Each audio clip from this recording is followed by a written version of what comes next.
माननीय मुख्यमंत्री जी ने कहा कि अरे भाई शेर बेड पे नहीं रहता है, शेर तो बाहर दहाड़ता है। तो चलिए बाहर दहाड़िए, यहाँ क्या कर रहे हो? तो इसीलिए भाई देखिए, ओम प्रकाश राजभर जी नेता हैं, कैबिनेट मंत्री हैं, आपको नेता बना दिए हैं। तो नेता इसलिए बना दिए कि आप कम से कम अपने क्षेत्र में, चाहे थाने का मामला हो, चाहे तहसील का मामला हो, चाहे डीएम एसडीएम के यहाँ का मामला हो, अपने कार्यकर्ताओं को लेकर के जाओ, अपनी बात सिस्टम में रखो।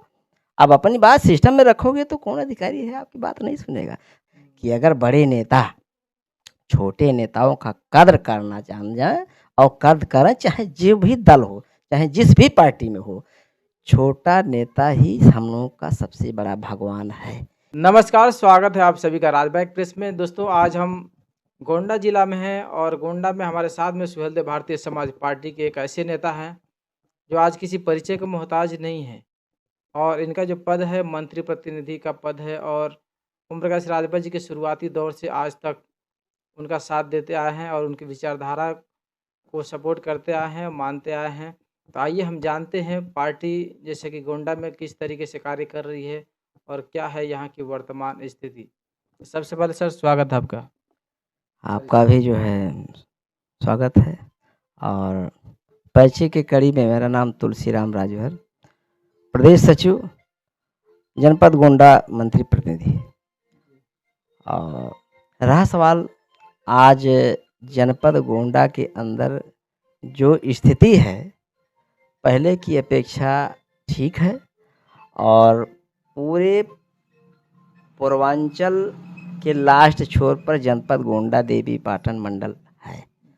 और देवी पाटन मंडल वास्तव में बहुत पहले से जब पूर्वांचल से लोग चलते थे तो देवी पाटन मंडल तक आते आते थोड़ा सा यहाँ लोग प्रचार प्रसार करके फिर जाते थे। लेकिन आज सुहेलदेव भारतीय समाज पार्टी का जो लक्ष्य है और पूरे उत्तर प्रदेश में आज पार्टी अपने रंगों पर आई है और पार्टी अच्छा लॉन्च कर रही है। ये बात करेंगे शुरुआती दौर की, जैसा कि आप पार्टी से जुड़े, ओम प्रकाश राजभर जी की विचारधारा आपको अच्छी लगी होगी। कैसे आप पार्टी को ज्वाइन किए थे? पार्टी तो मैं बहुत पहले, सबसे पहले तो बसपा की राजनीति में करता था।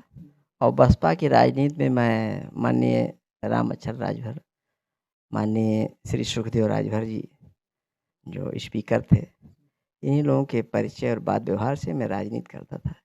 लेकिन बीच में कुछ मुझे पीड़ा हुआ। कैसे पीड़ा? दल को लेकर के पीड़ा हुआ कि जिस दल में मैं हूँ, बसपा को लेकर? हाँ, बसपा को लेकर के पीड़ा ये हुआ कि सरकार तो बहुत बढ़िया थी, सरकार तो इतनी बढ़िया थी कि कम से कम कोई एप्लीकेशन कहीं डाल दीजिए तो जैसे 11,000 वोल्टेज करंट दौड़ता है, ऐसे भाई चिट्ठी दौड़ती थी। तो बात लोग सुनते थे अधिकारी। लेकिन रहा सवाल जिस दल में मैं था, उस दल में कार्यकर्ताओं को लेकर के, भाई क्षेत्रीय जो कार्यकर्ता रहे उस समय, अगर कोई किसी के साथ पीड़ा कोई घटना होती है तो क्षेत्रीय कार्यकर्ताओं से ही कहा जाएगा। सुनवाई अच्छे से होती? तो सुनवाई तो गवर्नमेंट करती थी, लेकिन पार्टी में रहने वाले कार्यकर्ता अपने आप को इंस्टीट्यूट सभी लोग लगाते थे। घमंड हो गया। हाँ, घमंड हुआ था कि यार हम नेता हैं, हम नेता हैं। अब आप हमसे इस बात को कह रहे हो ता भाई ये कहाँ हो पाएगा, आप भी नेता बनो। तो इस बात को भाई सुनते थे कि चलो भाई हम भी नेता तो है ही हैं, लेकिन अब छोट भैया नेता हैं। और छोट भैया नेताओं की बात जो है बड़े कार्यकर्ता सुनते नहीं थे। ये कष्ट था। और ये उदाहरण भी है कि अगर बड़े नेता छोटे नेताओं का कद्र करना जान जाए और कद्र करें, चाहे जो भी दल हो, चाहे जिस भी पार्टी में हो, छोटा नेता ही हम लोगों का सबसे बड़ा भगवान है।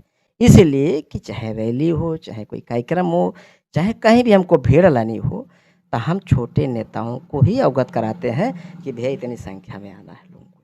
चलिए, जैसे कि बात करेंगे, माननीय ओम प्रकाश राजभर जी की तबीयत अभी कुछ दिन पहले ख़राब थी, तो वहाँ पे बहुत सारे लोग गए थे, क्या आप वहाँ पे पहुँचे? हाँ, मीडिया के माध्यम से हमने जब देखा फेसबुक पर कि माननीय नेताजी की तबीयत खराब है और वो जो है मेदांता हॉस्पिटल में भर्ती हुई है, तो इस बात को लेकर के हम अपने कार्यकर्ताओं से बातचीत किए कि चलिए लखनऊ जो है नेताजी से मुलाकात किया जाए।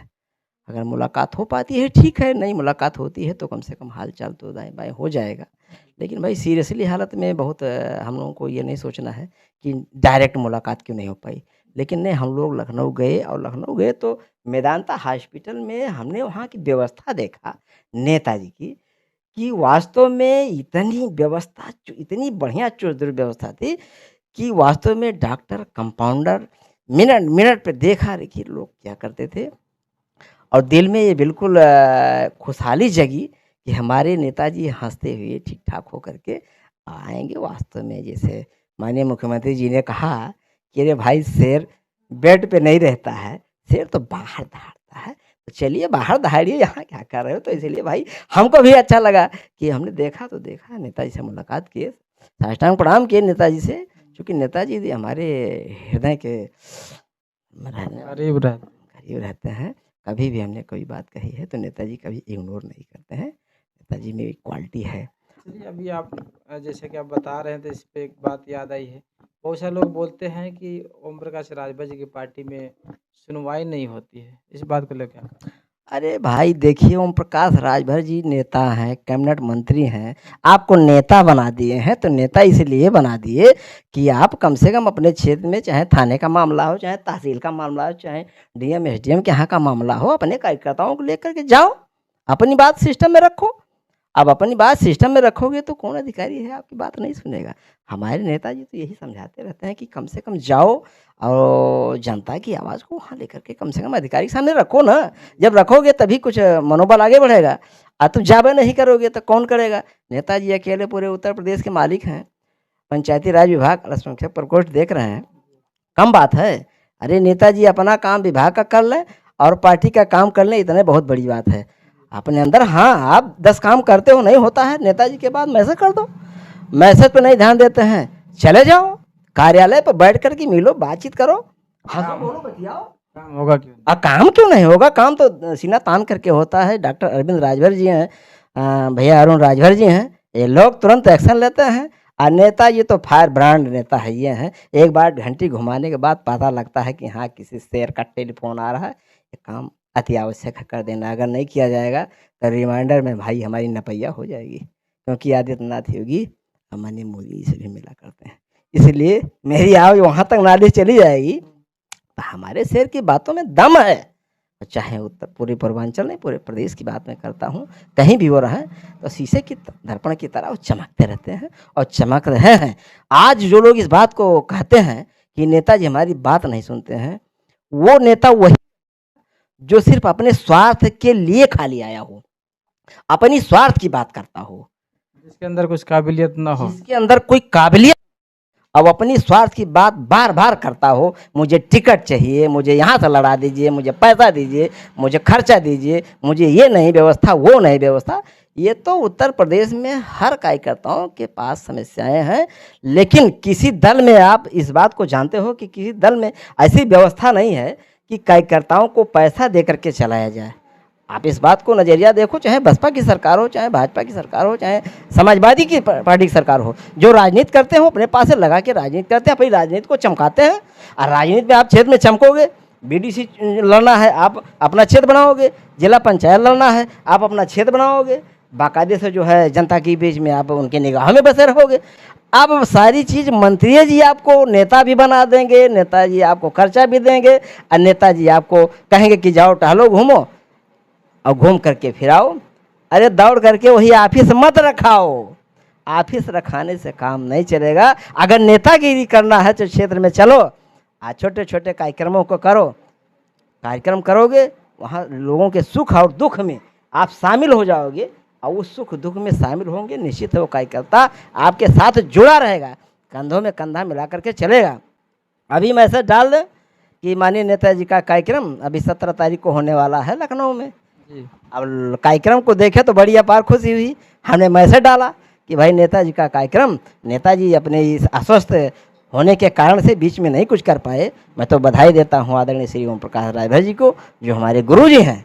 मैं अपने गुरुजी को बधाई देता हूँ कि कम से कम आप स्वस्थ हैं, मस्त हैं, और 17 तारीख की मीटिंग में आपका आशीर्वाद हम लोगों को सुनने के लिए मिलेगा। ये हृदय इतना प्रफुल्लित होगा कि नेता आप खाली लखनऊ में अपने सरकार चलाओ, हम जैसे लोगों को जिम्मेदारी दो, काम करके हम लोग देंगे, आपको अपने सर पे बहुत भार लेने की ज़रूरत नहीं है। ये तो नेता जिसे हम लोग बार बार कहते हैं, मुलाकात करने के लिए गए थे, इसी बात को रखा कि जिम्मेदारी हम लोगों को बांटिए नेताजी, अपने सर पे इतना लोड मत लीजिए, फ्रेश होकर के काम करिए ताकि चले नेता हम लोगों पर लोड आए। जब लोड का बंटवारा हो जाएगा तो नेता बिल्कुल दिनदास एकदम दिन दहाड़ चलते रहेंगे, पूरे पूरे प्रदेश में चलते हैं और काम करते हैं। चलिए दोस्तों, तो जैसा कि आपने देखा, नेता होना चाहिए तो ऐसा होना चाहिए, तुलसीराम राजभर जी जैसा होना चाहिए, जो कि माननीय ओम प्रकाश राजभर जी का जैसा कि अभी स्थिति खराब थी, तो जैसा कि इन्होंने महसूस किया कि उनके पास काफ़ी प्रेशर है काम का, तो वो सारा प्रेशर चाहते हैं कि हम सारे कार्यकर्ताओं में भी जिम्मेदारी दे के बांट दें, ताकि हम सभी उनके काम का जो लोड है हम लोग उठा सकें और नेताजी बिंदास अपना एक सुखमय जीवन जीते हुए राजनीति करें। तो मिलते हैं अगले वीडियो में। जय हिंद, जय भारत।